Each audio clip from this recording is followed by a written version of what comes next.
پیارے بچوں، ایک دفعہ کا ذکر ہے کہ ایک جنگل میں دو دوست مگرمچھ اور بندر رہتے تھے۔ دونوں بہت گہرے دوست تھے اور اکثر مل کر کھیلتے تھے۔ ایک دن مگرمچھ کی بیوی نے بندر کا دل کھانے کی فرمائش کی۔ اس نے مگرمچھ سے کہا کہ اپنے دوست کو بہانے سے میرے پاس لے آؤ تاکہ میں اس کا دل کھا سکوں۔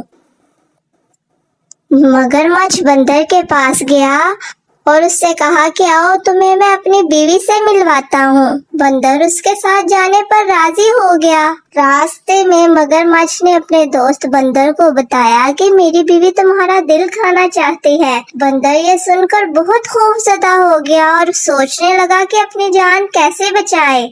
اچانک اسے ایک ترکیب سوجھی۔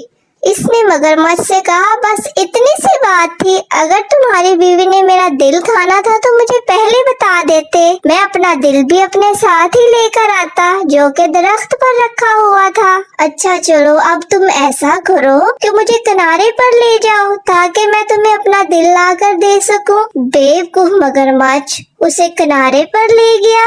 بندر نے جلدی سے چھلانگ لگائی اور درخت پر چڑھ گیا۔ پیارے بچوں، اس کہانی سے ہمیں جو اخلاقی سبق ملتا ہے وہ یہ ہے کہ انسان تھوڑی سی عقل مندی کے ساتھ بڑی سے بڑی مصیبت کا مقابلہ کر سکتا ہے۔